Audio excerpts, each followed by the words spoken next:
Hello students, welcome to Civil Third Sem. I'm Altaf Pirzada from Civil Department. આજે આપણે એક important equations prove કરવાની છે જેનું નામ છે ત્રિકોણાકાર નોચ પરથી ડિસ્ચાર્જ. તો આપણે આ એક ત્રિકોણાકાર નોચ છે તમારી, બરાબર. આપણે ફાઇન્ડ કરવાનું છે કે આ ત્રિકોણાકાર જે નોચ છે, બરાબર, એના પરથી કેટલો ડિસ્ચાર્જ થાય છે એ આપણે ફાઇન્ડ કરવાનું છે. તો આ એક ત્રિકોણાકાર નોચ છે જેમાં થીટા જે છે એ તમે જોઈ શકો છો કે θ/2 અને θ/2, બરાબર, બે તમારા થીટા છે. આ તમારી જે છે એક સ્ટ્રીપ છે. આ પાણીની મુક્ત સપાટીથી h જેટલું ડિસ્ટન્સ છે, બરાબર. આ ઓલ ઓવર ક્રેસ્ટ ઉપરથી ઊંચાઈ તમારી કેપિટલ h છે, બરાબર. અને આ તમારી સ્ટ્રીપ છે જેની પહોળાઈ જે છે એ b છે, બરાબર. ને પાણીની મુક્ત સપાટી જે છે એની પહોળાઈ જે છે એ કેપિટલ b છે, બરાબર. તો આપણે એનું ફાઇન્ડ કરીએ. તો વી નોચ પરથી ડિસ્ચાર્જનું આપણે સૂત્ર પ્રૂવ કરવાનું છે. તો ફર્સ્ટ ઓફ ઓલ તમને અહીંયા એચ જોવાય છે. તો આ એચ શું છે? તો એચ છે તમારી આપણું ક્રેસ્ટ છે. ક્રેસ્ટ ઉપર પાણીની જે ઊંચાઈ છે એ આપણું શું છે? Capital H. તો એચ બરાબર આપણે લખશું કે ક્રેસ્ટ ઉપર પાણીની ઊંચાઈ છે, બરાબર. સેકન્ડ છે કે થીટા. થીટા શું છે? તો થીટા જે છે એ નોચનો ખૂણો છે. થીટા શું છે? નોચનો ખૂણો. તો થીટા બરાબર નોચનો ખૂણો. અને સીડી, તો સીડી આપણને ખબર છે કે નિકાસ અચળાંક છે, બરાબર, આપણું કોફિશિયન્ટ છે. ઓકે. તો ફર્સ્ટ ઓફ ઓલ મેં એક ત્રિકોણ લઉં છું. અહીંયા તમે બે ત્રિકોણ જોઈ શકો છો, θ/2 અને θ/2. તો આપણે θ/2 વાળો એક ત્રિકોણ લઈએ છીએ.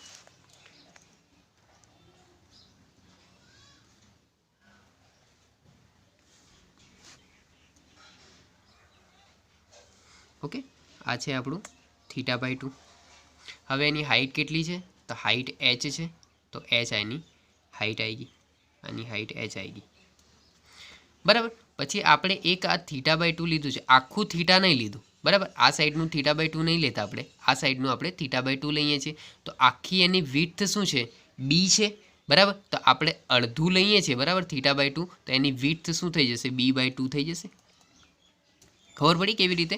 કે આપણું આખું આ છે θ/2 અને આ θ/2 છે. તો આપણે એક ત્રિકોણ આ સાઈડનું લઈએ છીએ θ/2 વાળું, બરાબર. તો θ/2 વાળું આપણે લેશું તો એની હાઇટ તો h જ રહેશે, બરાબર. પણ જ્યારે એની વિડ્થની વાત કરીએ તો એની વિડ્થ શું થઈ જશે? એક આપણે θ/2 લીધું છે, આખા θ/2ની વિડ્થ છે b.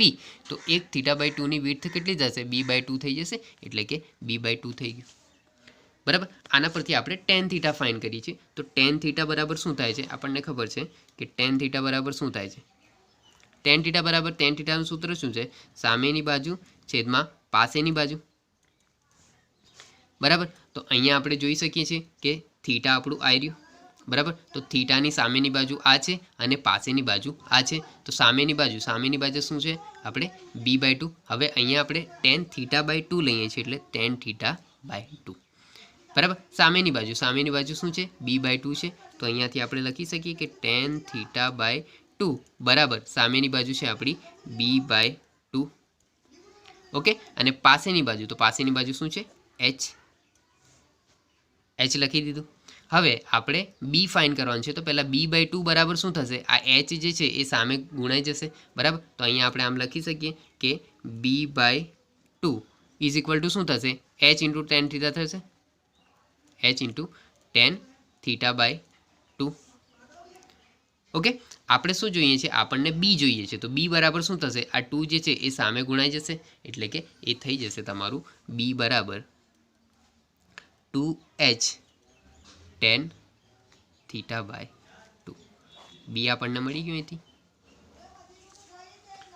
ઓકે. તો ખબર પડી ને કેવી રીતે લીધું? આપણે એક ત્રિકોણ લીધું, બરાબર. તો આપણે ફાઇન્ડ કરવાનું છે tan θ/2. તો આપણને ખબર છે કે tan θ બરાબર શું થાય છે? સામેની બાજુ છેદમાં પાસેની બાજુ. તો આ થીટા છે, તો થીટાની આ થઈ તમારી સામેની બાજુ અને આ થઈ આપણી પાસેની બાજુ, બરાબર. તો tan θ/2 બરાબર સામેની બાજુ શું છે? b/2 છે. અને પાસેની બાજુ શું છે? h છે, બરાબર. હવે આપણે જોઈએ છે b, આપણને b જોઈએ છે. તો ફર્સ્ટ ઓફ ઓલ b/2 આપણે લઈએ. તો b/2 બરાબર શું થશે? આ h જે છે એ સામે ગુણાઈ જશે, એટલે h tan θ/2 થઈ જશે, બરાબર. હવે આપણને જોઈએ છે b. તો b બરાબર શું થશે? આ 2 જે છે એ સામે ગુણાઈ જશે, એટલે કે b બરાબર શું થાય? 2h tan θ/2, બરાબર. હવે આપણે ધારીએ છીએ કે જે આપણે આ પટ્ટી જે છે એ પટ્ટી પરથી કેટલું ડિસ્ચાર્જ જાય છે, બરાબર, એ આપણે ફાઇન્ડ કરીએ છીએ. બરાબર. તો આ જે પટ્ટી છે એ પટ્ટીને આપણે ધારશું. બરાબર. તો જે પટ્ટી કઈ છે, આ પાણીની મુક્ત સપાટી છે. પાણીની મુક્ત સપાટીથી એચ જેટલી ઊંડાઈએ એક ડીએચ જેટલી સ્ટ્રીપ જે છે એ આપણે લઈએ છીએ. બરાબર. એ ધારીએ છીએ, બરાબર, કે પાણીની આ મુક્ત સપાટી છે. બરાબર. પાણીની મુક્ત સપાટીથી એચ જેટલી ઊંડાઈએ ડીએચ જેટલી સ્ટ્રીપ ધારતા. બરાબર. ડીએચ કહો કે ડેલ્ટા એચ કહો, બરાબર, એ સ્ટ્રીપ આપણે ધારીએ છીએ. તો આપણે લખીએ છીએ અહીંયા, આપણે લખીએ છીએ કે પાણીની મુક્ત સપાટીથી એચ જેટલી ઊંડાઈએ ડેલ્ટા એચ અથવા તો આપણે ડીએચ જેટલી પટ્ટી ધારતા. બરાબર. આપણે શું કર્યું છે કે પાણીની આ મુક્ત સપાટી છે. બરાબર. પાણીની મુક્ત સપાટીથી એચ જેટલી ઊંડાઈએ ડીએચ અથવા તો ડેલ્ટા એચ જેટલી આપણે એક સ્ટ્રીપ ધારી છે. બરાબર. આ સ્ટ્રીપ પરથી કેટલું ડિસ્ચાર્જ જે છે એ આપણે ફાઇન્ડ કરી દઈએ. બરાબર. તો આપણને મળી જશે કે વી નોચ પરથી કેટલું ડિસ્ચાર્જ થાય છે. બરાબર. તો હવે આપણે ફાઇન્ડ કરીએ છીએ. ઓકે. તો ફર્સ્ટ ઓફ ઓલ આપણે આ જે આ પટ્ટી છે, બરાબર, એ પટ્ટીની પહોળાઈ આપણે ફાઇન્ડ કરવી પડશે. બરાબર. તો પટ્ટીની આપણે પહોળાઈ ફાઇન્ડ કરી લઈએ. તો એની પહોળાઈ શું છે? બી છે. બરાબર. તો બી આપણે ફાઇન્ડ કરીએ. તો બી બરાબર શું થશે? આપણે બી બરાબર લાવ્યા છીએ કે 2h tan θ/2. બરાબર. તો આપણે સ્મોલ બી ફાઇન્ડ કરી લઈએ. પટ્ટીની પહોળાઈ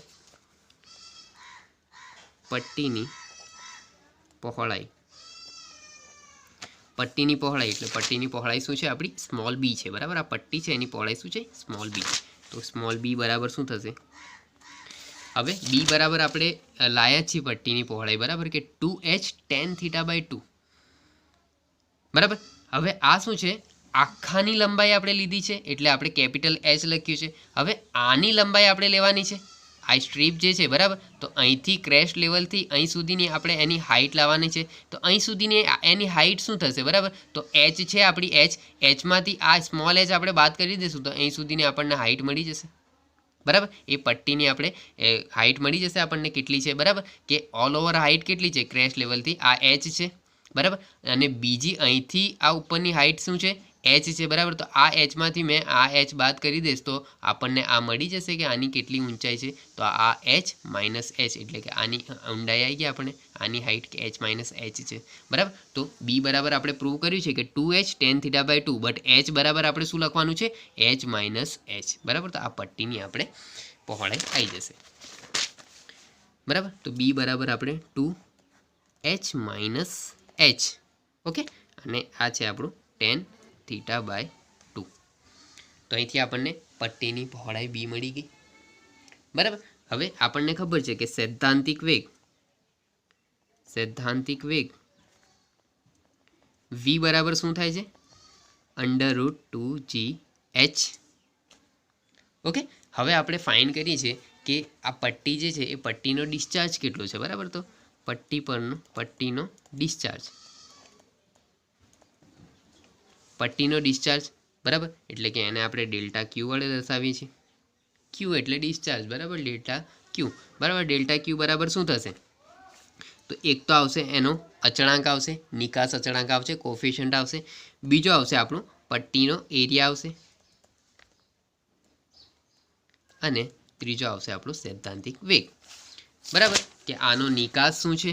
બરાબર. આના પરથી કેટલો નિકાસ થાય છે, નિકાસ અચળાંક થશે. બરાબર. બીજો આવશે કે આ પટ્ટી જે છે એ પટ્ટીનો એરિયા શું છે. બરાબર. અને ત્રીજો આવશે કે કેટલા વેગથી જે પાણી વહે છે. બરાબર. એટલે કે એનું સૈદ્ધાંતિક વેગ આવશે. બરાબર. તો આપણે લખી દીધું. ઓકે. તો આ છે આપણું સીડી. ઓકે. ધેન પટ્ટીનો એરિયા. બરાબર. તો પટ્ટીનો આપણે પહોળાઈ લાવીએ છીએ, એનો area 2 × h minus h tan θ/2 એટલે કે લખીએ 2h minus h tan θ/2 into વેગ. સૈદ્ધાંતિક વેગ કેટલું છે? √2gh. ઓકે. તો આપણા જોડે એક ઇક્વેશન્સ આવી ગઈ છે. હવે આનું આપણે લઈએ છીએ, આપણે જ્યારે કુલ ડિસ્ચાર્જ આપણે શોધશું. બરાબર. તો એને 0 થી h વચ્ચે આપણે સંકલન લેશું. બરાબર. તો કુલ ડિસ્ચાર્જ શોધવા કુલ ડિસ્ચાર્જ શોધવા 0 થી h વચ્ચે સંકલન લેતા આપણે સંકલન લેવું પડશે 0 થી h વચ્ચે, બરાબર। આ ઇક્વેશનનું 0 થી h વચ્ચે આપણે જ્યારે સંકલન લેશું તો આપણને કુલ ડિસ્ચાર્જ એટલે કે ક્યુ મળી જશે, બરાબર। તો કુલ ક્યુ બરાબર આપણને શું આપ્યું છે, આપણે ઇન્ટિગ્રેશન્સ લેવાનું છે શેના વચ્ચે, 0 થી h વચ્ચે, અને આપણી ઇક્વેશન શું છે, આ ઇક્વેશન છે CD into 2h minus h tan θ/2 into delta h, બરાબર, DH આવશે ઇન્ટુ √2gh, બરાબર। હવે આપણે સંકલન શેનું લેવાનું છે, 0 થી h વચ્ચે, બરાબર। તો જે અચળ પદ છે એ અચળ પદને આપણે પહેલાં બહાર કાઢી લઈએ, બરાબર। તો અચળ પદ શું છે, આપણા CD છે 2 છે, tan θ/2 છે, અને √gh છે એ જે બહાર છે, બરાબર, એને આપણે અચળ છે એને બહાર કાઢી લઈએ। તો અચળને બહાર કાઢી તો ફર્સ્ટ ઓફ ઓલ આપણું જે છે એ છે CD, બીજું છે 2, બીજું છે આપણું tan θ/2, અને બીજું છે √2g, ઓકે। આટલા જે છે એ આપણા અચળ છે અને આપણે ઇન્ટિગ્રેશન્સ કરવાનું છે 0 થી h વચ્ચે, આ છે h minus h into √h છે, √h ઇન્ટુ dh, ઓકે। જે અચળ પદ હતા એ અચળ પદને આપણે બહાર કાઢી લીધું, આપણે સંકલન 0 થી h વચ્ચે એટલે h વાળા પદ છે એને આપણે અંદર રાખ્યા, બરાબર। હવે આ બહાર તો છે તમારે કે CD ઇન્ટુ 2 tan θ/2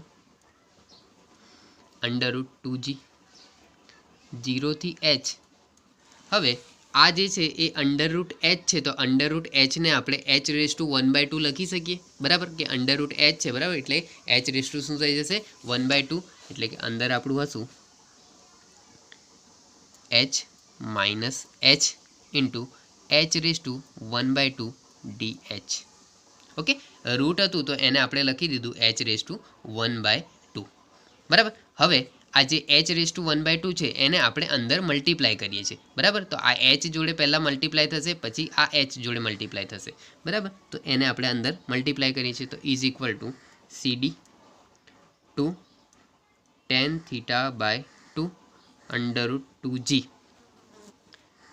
0 થી h ને આપણે અંદર મલ્ટીપ્લાય કરીએ છીએ, તો h⁻² ઇન્ટુ કેપિટલ H તો છે જ, માઇનસ આ hની કેટલી ઘાત છે, 1 ઘાત છે, અને આ h⁻² આવશે, બરાબર, એટલે કે આમ થશે h⁻1 ઇન્ટુ h⁻², એટલે કે આપણને ખબર છે કે ગુણાકારનો નિયમ છે કે બંનેનું શું થઈ જાય, સરવાળો થઈ જાય, બરાબર, એટલે કે h⁻² શું થઈ જશે 1 + 1/2, એટલે કે 2 લસા આવશે, 2 × 2 વત્તા 1 એટલે 3/2, h⁻3/2 થઈ જશે, બરાબર। તો h⁻² શું થઈ જશે આપણું h⁻3/2 ઇન્ટુ dh, ઓકે। હવે આનું આપણે ઇન્ટિગ્રેશન્સ કરીએ છીએ, બરાબર। તો આનું ઇન્ટિગ્રેશન શું થશે, ફર્સ્ટ ઓફ ઓલ આપણા બહાર છે CD ઇન્ટુ 2 tan θ/2 √2g, હવે ઇન્ટિગ્રેશન કરીએ છીએ, બરાબર। તો આ h એમને એમ રહેશે આપણું। હવે ઇન્ટિગ્રેશનનો નિયમ આપણને ખબર છે કે ઘાતમાં એક વધારો થાય છે અને વધેલી ઘાત છેદમાં જાય છે, બરાબર। તો ઘાતમાં એક આપણે વધારો કરશું એટલે કે h⁻1/2 + 1, ઓકે। ને વધેલી ઘાત જે છે એ આપણે છેદમાં લખશું એટલે કે વધેલી ઘાત તમારી આવશે 1/2 + 1, okay, minus h⁻3/2 + 1 divided by 3/2 + 1, 0 થી h વચ્ચે આપણું સંકલન છે, ઓકે। આને સિમ્પ્લિફાય થોડું કરી દઈએ, પછી આપણે લિમિટ મૂકીએ, તો CD into 2 tan θ/2 √2g, okay. તો આ થશે તમારું h⁻2 2 × 2 ને વત્તા 1 એટલે 3/2, h⁻3/2 ડિવાઇડેડ બાય 3/2 થઈ જશે, માઇનસ h⁻5/2 ડિવાઇડેડ બાય 5/2 થઈ જશે, 0 થી h વચ્ચે લિમિટ તો છે જ આપણી, બરાબર। હવે આ છેદનો છેદ કઈ જતો રહેશે, તમારું અંશમાં જતું રહેશે, બરાબર। તો છેદનો છેદ આપણે અંશમાં મોકલી દઈએ છીએ, તો થઈ જશે તમારું CD 2 ઇન્ટુ tan θ/2 √2g, છેદનું છેદ અંશમાં જતું રહેશે એટલે કે અહીં વધશે તમારું 2h h^3/2 minus divided by 3 થઈ જશે માઇનસ h^2h^5/2 ડિવાઇડેડ બાય 5 0 થી h. ઓકે, હવે આ h જે છે hને આપણે upper limit minus lower limit આપણે પુટ કરીએ છીએ બરાબર. તો અપર લિમિટ આપણી શું છે h છે અને લોઅર લિમિટ શું છે આપણી 0 છે બરાબર. તો ઝીરોનો કોઈ ઝીરોને આપણે જ્યારે મૂકશું તો આન્સર આપણું 0 જ થઈ જશે એટલે કે આપણે ઓનલી અપર લિમિટ મૂકીએ છીએ બરાબર. તો અપર લિમિટ આપણી છે h. તો આ તમારું આવી જશે કે CD ઇન્ટુ 2 tan θ/2 √2g બરાબર. આ થઈ જશે તમારું 2 ઇન્ટુ h તો હતો જ બરાબર, અને hની જગ્યાએ આવી જશે capital h h^3/2 minus 2h^3/2 divided by 5 divided by 3. Okay, આપણે લિમિટ જે છે એ લિમિટને આપણે પુટ કરી દીધી. હવે આ h^1 છે અને h^3/2 છે એટલે કે શું થઈ જશે h^5/2 થઈ જશે બરાબર. તો h^5/2 આપણે સોરી અહીંયા છે આપણું h^5/2 છે બરાબર. તો h^1 પ્લસ h^3/2 એટલે કે શું થઈ જશે h^5/2 થઈ જશે બરાબર. તો એ આપણે કરી દઈએ. તો CD into 2 tan θ/2 √2g 2h^5/2 divided by 3 minus 2h^5/2 divided by 5 બરાબર. હવે અહીંથી આપણે લેવું પડશે લસા. તો આનું લસા શું આવશે 15 લસા આવશે. CD ઇન્ટુ 2 tan θ/2 √2g લસા આવશે એનું 15 લસા આવશે. ઓકે, તો ઉપર આ 15 છે બરાબર. તો અહીંયા આપણે 3 છે તો અહીંયા 5 વડે ક્રોસ મલ્ટિપ્લિકેશન કરીએ તો અહીં 5 વડે આપણે મલ્ટીપ્લાય કરવું પડશે ને અહીંયા 3 વડે મલ્ટીપ્લાય કરવું પડશે. તો 5 2 10 થઈ જશે. તો 10h^5/2 અને 3 2 6 થઈ જશે 6h^5/2 બરાબર. 10h^5/2 માઇનસ 6h^5/2 એટલે કે 10માંથી 6 જશે એટલે શું બચી જશે આપણા 4 બચી જશે. તો આપણે એ લખી દઈએ. તો આપણા જોડે છે જ કે is equal to CD 2 tan θ/2 √2g. આ શું વધ્યું આપણું 10 માઇનસ 6 એટલે કે 4 થશે 4h^5/2 ડિવાઇડેડ બાય 15 છે આપણા ડિવાઇડેડ બાય 15 આવી જશે. હવે આ જે 15 છે અને 4 જે છે એને આપણે બહાર કાઢી લઈએ છીએ બરાબર. તો આ 4 છે 4 2 8 થઈ જશે 8 15 જે છે એ 15ને આપણે બહાર કાઢી લીધું into CD √2g tan θ/2 into h^5/2. Okay, તો આ છે આપણી લાસ્ટ ઇક્વેશન જે આપણે પ્રૂવ કરી બરાબર કે ત્રિકોણાકાર નોચ પરથી ડિસ્ચાર્જમાં આપણે વી નોચ માટેનું ડિસ્ચાર્જ જે છે એ આપણે ફાઇન કરી લીધું બરાબર. તો સિમ્પલ ઇક્વેશન્સ છે બટ એમાં ઇન્ટિગ્રેશન્સમાં થોડું વધારે ધ્યાન રાખવું પડશે બરાબર. ધેન લસામાં બી થોડું ધ્યાન રાખજો તો આ ઇક્વેશન્સ સિમ્પલી આપણે સોલ્વ કરી શકશું. ઓકે, તો થેન્ક યુ સો મચ.